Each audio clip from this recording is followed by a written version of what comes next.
Come on! Come on! What is going on? What is the problem? What is the problem? The Phillies fall 2-0 today in Game 2 of the doubleheader. They lost both baseball games today.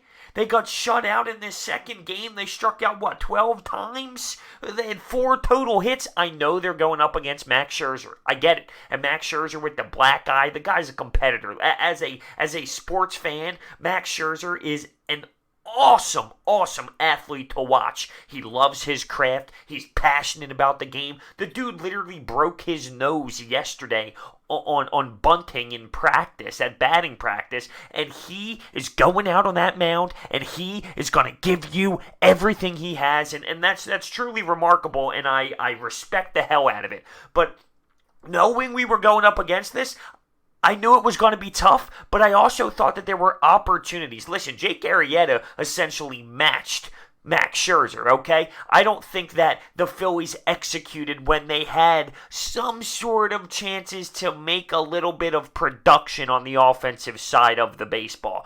The one mistake that Jake Arrieta had was to Dozier in the second inning for them to take a 1-0 lead, and I almost tweeted, well, it looks like the Nationals have enough run support to beat the Phillies today, but I didn't want to because when I realized, well, the Phillies are probably going to tie it up at some point. I don't want to sound stupid, you know. Well, no, it was right. I mean, it was right. That would have been enough run support because guess what? A goose egg, a good old goose egg for the Phillies today when it comes to the runs.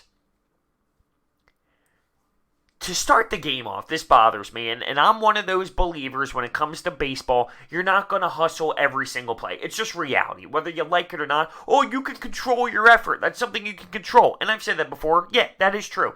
But in baseball, with every single play, in all of those games, human nature comes into play. You're not going to give hustle every single time. But I'm not going to give Gene Segura a free pass on this one. You lose game 1 in the series. You're in a little bit of a funk as a team. And you decide in the first inning of this game, in the same day, in the first inning with the first AB, you poke one out the center and then you do one of these. And then you try and pick it up. You should be on second base. Now, he ended up getting the third, and we didn't knock him in early in this game. But if you started out on second, who knows where that could have ended? Who knows? That could have changed the outcome and the flow of this entire baseball game if you were able to knock one run in early. That goes on Gene Segura from the jump, from the first bat. From the first at-bat, you're going to give us a lack of hustle, which can change the rest of the game. If I'm Gabe Kapler, I need to take a look at this. Now, I don't think he's ever going to sit Gene Segura, especially right now when we're struggling, but you need to set a tone. Gene Segura has been a little lazy, and realistically, if you're winning baseball games, no one really cares, but when you're losing, it gets extremely criticized. It gets brutally looked at, and right now, we're in that stretch, and he needs to realize he can't be dogging it. He can't be. He needs to be on second base. And the fact that you lose game 1 in this series in the same damn day and you come out in game 2 leading off and you started out like that, that is going to rub off on the entire clubhouse. And that's just reality. And that's why I'm pissed off with the way Gene Segura handled that first at-bat. And in the month of June, he's batting 175. So it's truly just not good enough at the end of the day out of Gene Segura. But that's the one spot I think we lost a chance to get a run on the board. In the 7th, in a 1-0 game, Cesar, he hits a home run that goes foul. Okay, that's a little annoying, but he straightens out the next one. He gets a double off the wall. Double. We have Cesar on second with 0 outs. Brad Miller strikes out.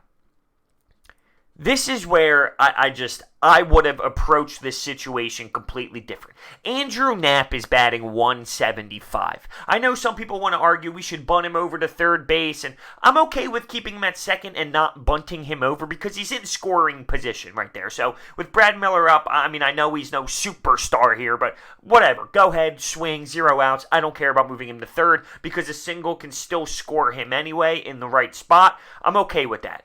This is where it bothers me. Andrew Knapp up with a man on second, one out. And you are living and dying with Andrew Knapp to produce you a run? This is what I would have done. It's the 7th inning. You pinch hit JT Realmuto for Andrew Knapp because he's a better hitter. I know that Arrieta was pinch hit for JT after Andrew Knapp struck out and JT struck out as well. But the mind process on this doesn't make sense to me. You pinch hit Andrew Knapp. You pinch hit JT Realmuto for Andrew Knapp in that situation. And then you pinch hit for Jake Arrieta. You have Franco, Rodriguez, or Roman Quinn. I would love to say Franco. I probably wouldn't have went Franco. I'm definitely not going Roman Quinn. I would have put Sean Rodriguez up there. So here we are. Would you rather, here's a question, have Andrew Knapp and JT Realmuto up to bat for you, or JT Realmuto and Sean Rodriguez? It's pretty simple to me. I'm not going into a game in the 7th inning down 1 run and putting my money on the 175 hitter Andrew Knapp. Jake Arrieta's hitting 138. I mean, that shows you exactly how poor he is. So I didn't like the way that Gabe Kapler handled that situation. It's just completely frustrating. It really is. I thought Jake was outstanding today, and he hasn't been all season long, but Jake Arrieta was outstanding. He deserved, that was a pitcher's battle. It's hard for me to say he deserved to win, but he pitched very well, and he didn't get any support whatsoever. 4 total hits. We're striking out 12 times. This offense, does it not look like last year's August? I hate to say it. And I really do believe this. I had more faith in last year's team. I really did. At this time, I had more faith in last year's team. I don't understand. It's not Andrew McCutchen. It's not. I know that plays a factor. It's not. You also have Pat Neshek coming back, and he allows a homer in his outing. And he also gets hurt again, back to the IL. And it's ridiculous with this guy. Injuries. He's 200 days off. He comes back. He allows a homer. He stinks. He stinks. It's crazy. It really just is. Scherzer, 7 innings, 4 hits, 10 Ks. The black eye, it's outstanding. I love the dude from an athlete perspective, from a competitor perspective. The guy is something else, man. When you hear his grunt every single pitch, it's awesome. It's awesome. The guy wants to compete, and he has the fire. He has the fire that I wish every single athlete had. Where's Rhys Hoskins been? Where's he been? He's been quiet. No? Everyone's saying, where's Bryce Harper? Where's Bryce Harper? The reason this team is in a slump isn't Bryce Harper. Last year, he was hitting .214 at the All-Star break. If you didn't know this was Bryce Harper before you signed him, then shame on you. This is Bryce Harper. You can't be screaming, where's Bryce? Where's Bryce? Like, this is him. This is what he is.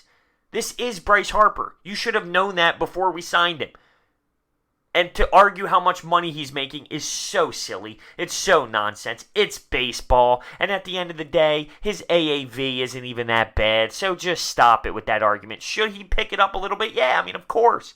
But he gets super cold, he gets super hot. He gets super cold, he gets super hot. That's what he is. Tomorrow, Nola versus Strasburg. I don't know what to expect. I just don't even know. I don't know what to expect from Nola's perspective. I don't know what to expect from our offense perspective. If you're Gabe, do you switch something up? Do you try something new? What is there, though? Really, what is there? Maybe take Gene Segura out of the first spot in the lineup, but who else would you put? Is Bryce Harper really doing it for you at the second hole? I prefer him in the third.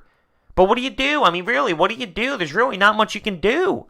You just got to keep throwing the guys out there and seeing if they can finally get out of the slump.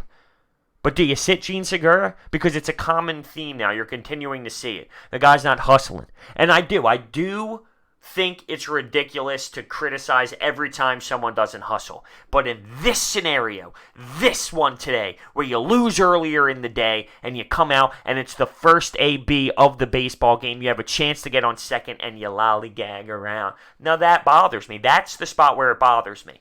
I don't want to hear it, it's June 19th and it's a random game in the end of June. No. You have to play out the situation. You need to read the moment. That moment, it's totally acceptable to be pissed off at Gene Segura. Do you take him out of the lineup for a game? Maybe put Scotty at second. But then it hurts your team, because I know Gene Segura has been in a terrible slump and hitting 175 in this month. But he's better than...